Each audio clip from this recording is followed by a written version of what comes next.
bless Miss Sharon. Let's bless her. Sharon, we love you. We bless you.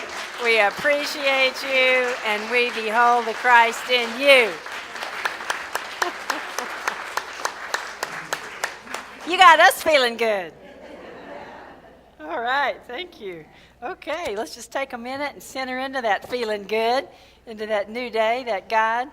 We know, God, you are the inner teacher, and so we pay attention within. You speak to each of us from inside, and so it is. Amen. All right, so we're going to align ourselves as we do with this wonderful statement of God's abundant love, and feel free to use whatever hand motions you want. The main thing is that you're moving, because that helps us to get it ingrained in us, right? So let's affirm this together. I dwell often upon God's abundant love. Let's affirm it again, not to make it true, but because it is true. We're aligning with it. Okay, I dwell often upon God's abundant love. Feel that? Feeling good? And let's align with it the third time. I dwell often upon God's abundant love. Now, if you want to, turn to somebody near you and affirm it for them. And you don't have to. Trust me. I know that some people are like, no, thank you. I'm not doing it. And that is okay. But if you want to, turn to somebody and affirm it for them. All right. Okay, Carol, you dwell often upon God's abundant love.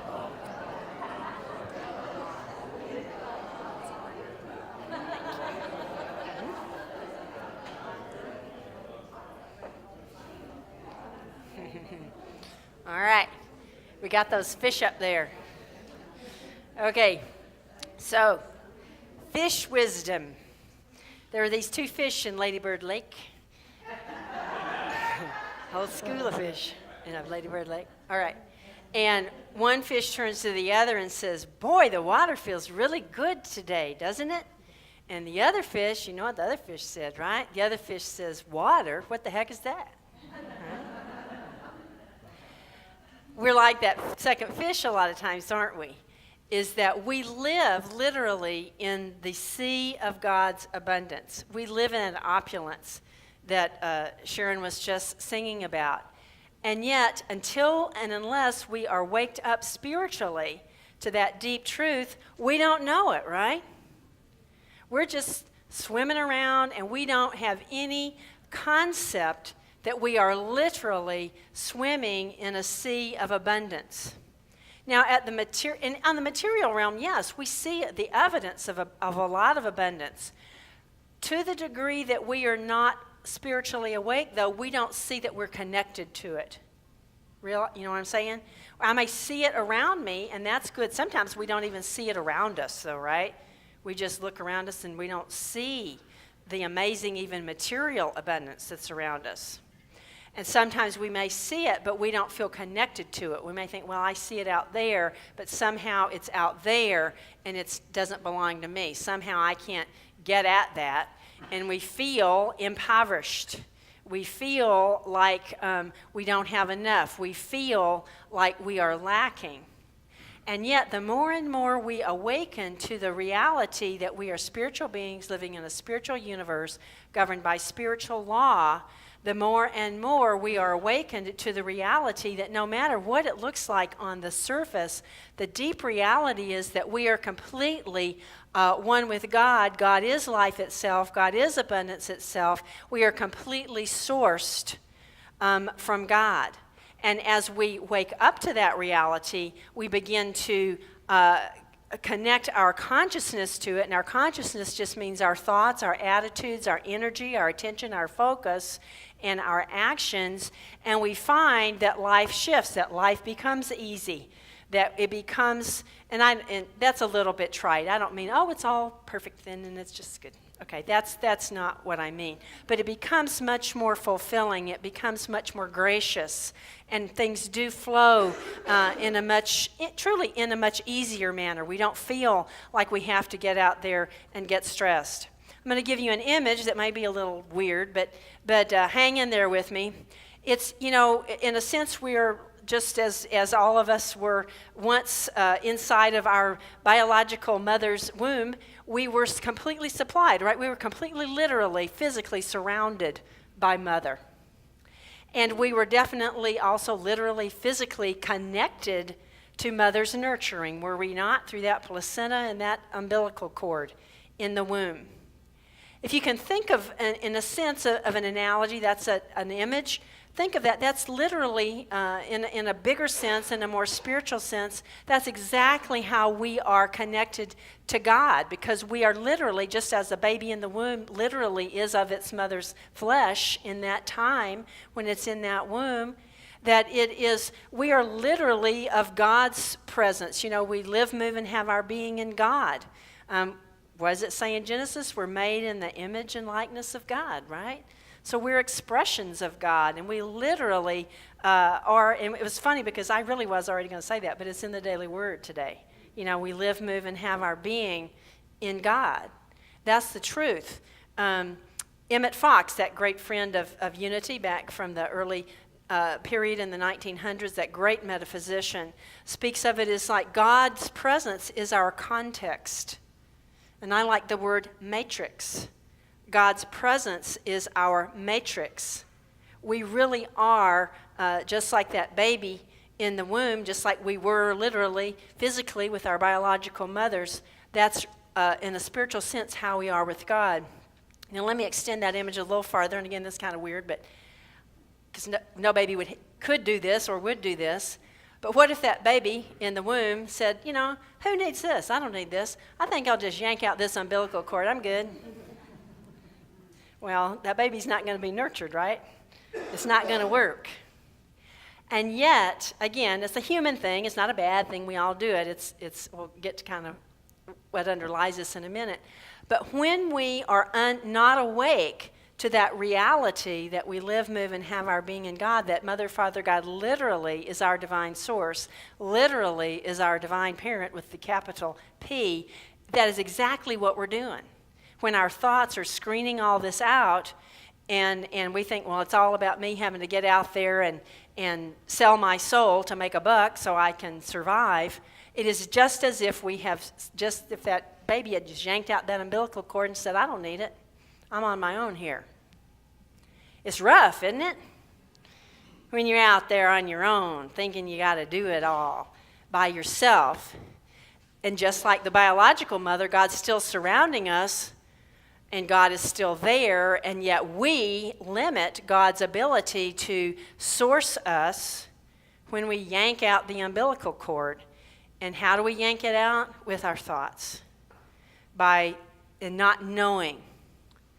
Now, I think about the story of Adam and Eve, you know, in Genesis. And again, Bible stories certainly are very rich. This is wisdom literature. Any faith traditions literature around the world is very rich. So there's never just like one way to interpret this.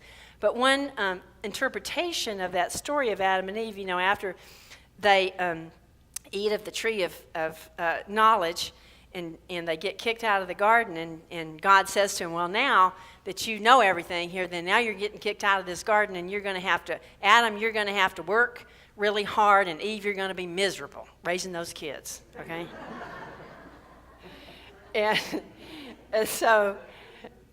and so that story, one way of understanding that story, again, in Unity, we metaphysically interpret it. We look at it, what's it meaning on the inside? It's that sense of that, okay, that's all right. We live in the world of materiality, so we want to know how things are divided up. That's not bad. And yet the price for that, when we just focus on the materiality, is that we think God's not with us anymore. We think we got kicked out of that garden. And so we're out there and we're struggling and striving instead of realizing that we're still connected to God. Now, and the whole Bible, if you look at the whole Bible in context, again, it's a collection of books that were collected over, you know, centuries. This isn't like somebody sat down and wrote the whole thing. So no, that's not how it is. Nor in the Unity do we literally interpret it. I want to make that real clear, okay? And if you look at it spiritually, it's amazing. If you look at the progression of how the thing is put together in the various stories, basically what you see, or again, what I see, one way to look at it, is that it's a story of our unfolding soul. It's the story of how we, as human consciousness, wanted to know and live in the material world to be divine humans, which is fine. That's good. That's what it's supposed to be about. And how over time we move from that unconscious oneness with God over time to conscious oneness. So that we're waking up all along the way and we're realizing that, yes, I'm a human being expressing in this material realm, yes. And the deeper reality is that I'm an expression of God. And so as we learn about that in the progression of our lives and in the progression of humanity, what happens is then we live as conscious divine beings, awakened divine beings.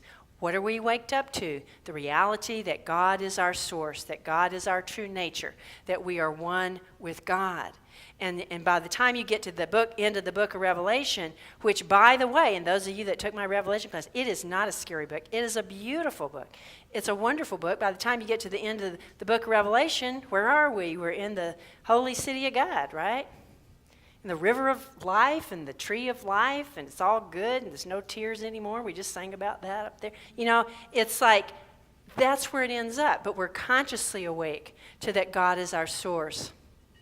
This matters that we wake up to God as our source, because otherwise what happens is that if we think, again, we think it's all up to us and we got to survive. So then what happens is that we end up betraying ourselves. We betray our own integrity. We betray our own soul dreams.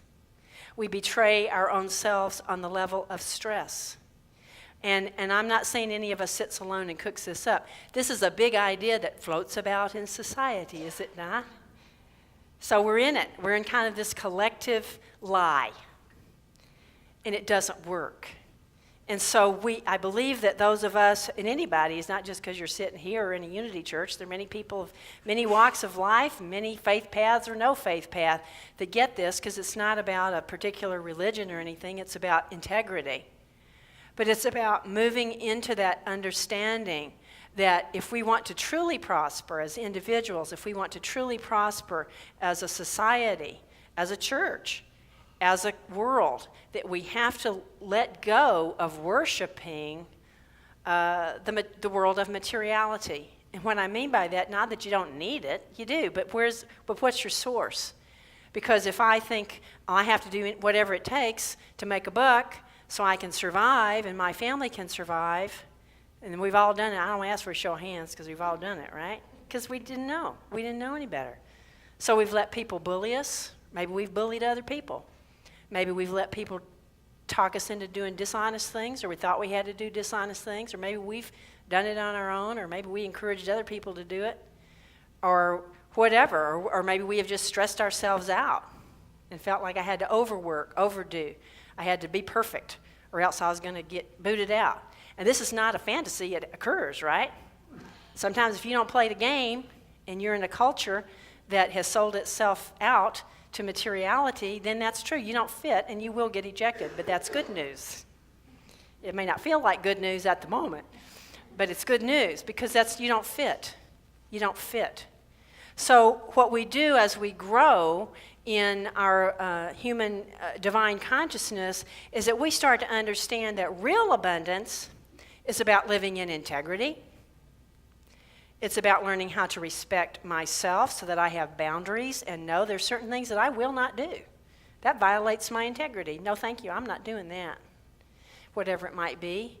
And we learn to not stress ourselves out and learn, you know what, I don't have to sell my soul and upset myself and ruin my health to make a buck. That's not self-respect. And what we learn to do is to honor the soul dreams that God's given us. What's my divine purpose? We learn to start asking that question. And how may I fulfill that in how I engage in the world, in my workplace, or how I play, or what I do, or in my retirement? We start to learn about what's my integrity, what's my wholeness, what is it that really expands my consciousness, how is it that I may be loving, and in whatever circumstances we are, we live that way.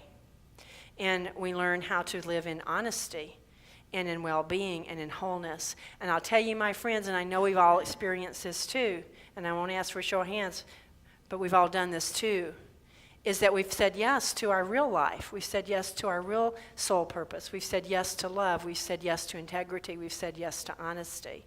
And as we have done that, we have found indeed that we have true prosperity and true abundance, which includes not just money. Yeah, we need money. It's part of the deal. And it's much more than that, right?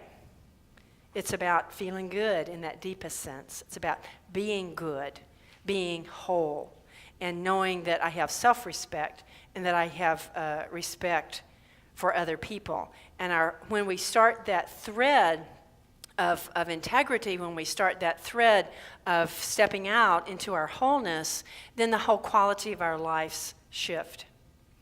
I'm going to have as a guest on my Spirit of Recovery radio program. It's an online radio program through Unity. We always put it in the bulletin. This week, a gentleman who I'm really looking forward to talking with. And you can read the description in the bulletin, and I encourage you to listen to it. You may not have time be able to listen to it live. It's on Tuesdays at 4 via your computer, but you can always listen. The podcast is up, and you can listen to that anytime later. The reason I'm so excited and interested to talk to this gentleman, his name is Scott Shepard, is that he's now in his late 50s, when he began a path of living living a spiritual life, instead of living out there on the surface to doing whatever it took to survive, because his issue wasn't so much money, it was about he needed to belong. He'd grown up in a difficult situation and he needed to belong, and he was propelled. He was the grand dragon of the KKK in Tennessee when he was in his 20s. And because, through the grace of God, he also had the disease of alcoholism, and he got picked up for a DUI. And, back in those days, you could pick, you want to go to jail, you want to go to treatment. So, not being stupid, he said, I think I'll go to treatment. So he did, and in that process, because he was ready and because he was receptive, he started to take a look at himself, and he began to live a spiritual life. It changed everything. It wasn't magic trick overnight. And he's had many pieces of that journey that have gone on in between. But what's happened now is he has gone from that kind of a lifestyle, of really harmful lifestyle, and one that was so out of integrity, so destructive to himself and obviously to other people, to a life of service, where his purpose now in life is to go around and help people to speak and to talk and to educate and to try to help especially young people who might be sucked into these kind of groups but because of their own neediness in one way or the other, and help them understand what's going on. This isn't right. This isn't helpful. This isn't who you really are. And to help them break out of this, or to never go there, and to find a different life. That's what happens, and his is obviously a big story in the sense of a major, huge shift. What happened, but it happens for all of us. It may happen in more subtle ways for sure, and it may be more that we've been the victims than the victimizers. But the thing is, it's all the same deal. If we're afraid out there that I'm not going to survive, if we're afraid I'm not going to have enough money, or if we're afraid I'm not going to have any friends, or I'm afraid I'm not going to have any family, what happens is then we'll sell our souls. And God doesn't want that for us, and we don't really want that for ourselves. So when we wake up to the power of Spirit, something transforms in us, something amazing shifts, and something amazing changes. I want to share with you this story from the Bible. This is the story about Saul the Philistine and David. And on the surface, again, this is kind of a gruesome story, right? They're having this big battle, the Israelites and the Philistines and all this. But there's some good points in there if you hear this with your spiritual ears. Is because that Goliath is like the big giant that comes out and taunts us, right? Whatever it is you're afraid of, you're worried, it's basically materiality. He's symbolizing that part in us that says that out there in the outer world, that's all there is, and if I don't get out there and just sell myself to it, then I ain't going to have anything. So Goliath comes. Does Goliath come and visit you sometimes? He goes and visits me. And he's so obnoxious, isn't he? He's so obnoxious. He just comes out every morning. The Israelites and the Philistines are camped on this hill, and they've been sort of having a standoff is what's going on. And so the Israelites are frightened. And they symbolize our God nature, but they're frightened over there. They're saying, I don't know, I can't really cope with this. You know, I believe I'm spiritual and I know this, but yet at the same time I'm too scared. And every morning Goliath would come out. He didn't miss a day. Every morning he'd come out and he'd taunt them. And he'd tell them, you know, what a bunch of weaklings you are, and you know, y'all are just too scared, and I'm much bigger than you are. And he says he had a javelin that was the size, and today this may not mean much to us, but the size of a weaver's beam, you know, that shuttle that weavers use when you hand weave. So he had this giant javelin, and he was a giant man, and he'd come out every morning. Can't you just hear him just roar and say, you're a bunch of weaklings, you know, I'm going to get you. So we have these visits, do we not? And sometimes he does come in the morning, does he not? Right when you wake up, there he is, hollering at you. Telling you all this. So we have to come to that place where we learn to stand up to him. So we know what happens is that in kind of a, you know, there's a backstory to this, but basically what happens is that God finds a way to send David. And David is the brother of his brothers are in the army, and David's still at home, though. He's too young. So his father basically sends David to bring some food and bring a care package there to his brothers in the army that are camped out. And in the process of this, David, basically, they kind of elect David to go out and deal with Goliath. Well, David's never been in the army, but he's not worried about it. You know why he's not worried? And why he says, I can do this. Because in one sense, he has a big sense of confidence. He knows that he is loved. He is a well-loved son. So that's number one. When we know that we're well-loved, when we dwell often in the abundant love of God, then we have courage, don't we? And we're confident. And we're like, I can do this. So he had that sense. He was a well-loved son. Know that about yourself. I am a well-loved child. I'm a well-loved child of God. Would you affirm that with me? I am a well-loved child of God. And so he goes out there, and the other thing was he had a lot of experience because he was the shepherd. So he was out there, and if there was a predator, a lion or something that was going to come after those sheep, he was very skilled with his slingshot. So he knew how to put that predator away. He would whack it with stones and get that predator to go away and leave those sheep alone. So he was skilled. So he had built up his skill in dealing with the negative thoughts of that which would come and eat him up. And we do that too, do we not? Through our own daily devotions, through our daily prayer time, through coming to church, through taking classes, through the many other things that you do in your life to support yourself, to support your good, to support your spiritual life, to support your emotional and psychological well-being. We get skilled, we build skill at how to say no, no, no to those thoughts that would come and try to eat us up and harm us. So he was skilled. And the other thing was that, you know, to Saul, who was the commander, right before David was going to go meet Goliath, Saul says, look, here, I'll give you my armor. You need to put on all my armor to go out here and deal with Goliath. And David was like, no way, I can't do this. Have you ever, you know, seen those displays of medieval armor? And this was before that, but, you know, that stuff was heavy. And I don't see how they could even walk. It was sort of like clunk, clunk, clunk. So he said, no, thank you. I'm not going to do that. So he goes out there with his 5 smooth stones, with his slingshot, and Goliath comes out to do his Goliath thing. Go, you bunch of weaklings. And of course, Goliath makes fun of him. You know, he says, y'all, look at this. Y'all sent a boy out to deal with me. And then Goliath's like, this is going to be a piece of cake. But we know what happens, right?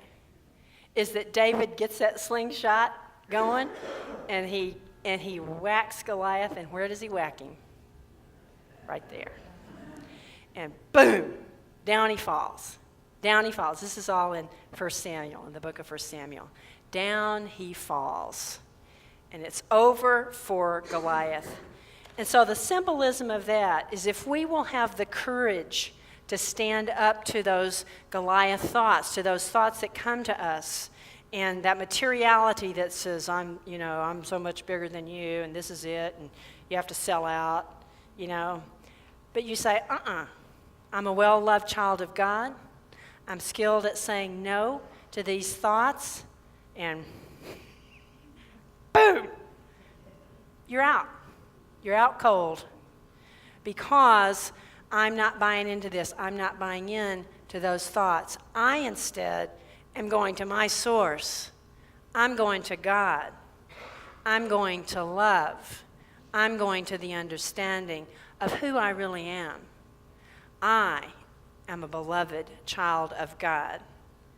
My mother, father, God is my supply, and that means my well-being, my integrity, the fulfillment of my dreams, and the expansion of my soul. So now, if that one fish says to the other, that first fish says, boy, it's good water, isn't it? And if you're that second fish, what you going to say? Sure is. Let's pray. Sweet Spirit, thank you for teaching us. We're so grateful, and so it is. Amen.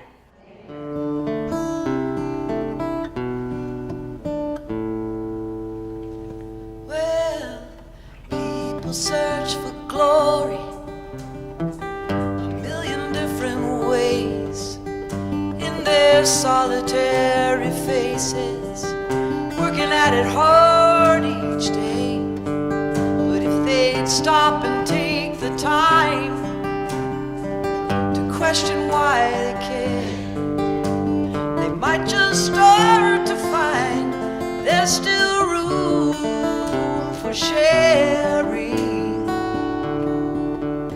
It's like we go around in circles when there's no love in our lives. Just an empty game we're playing. All we do is mark the time.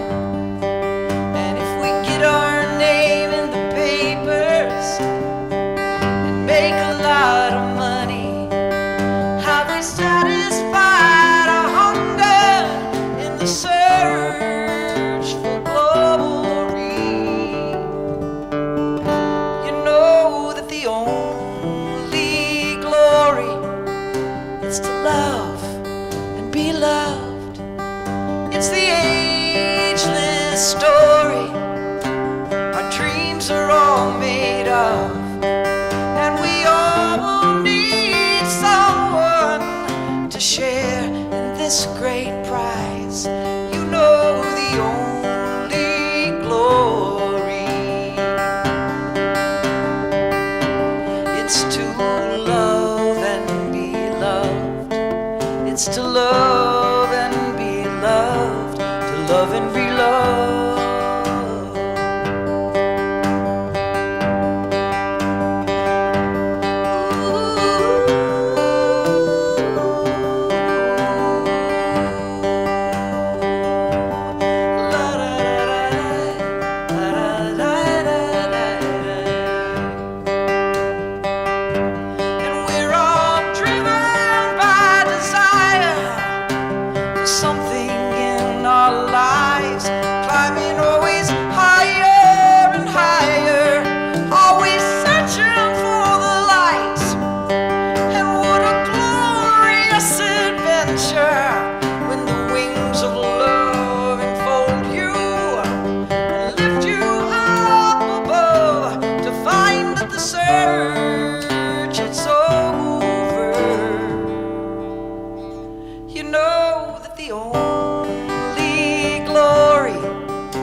and be loved.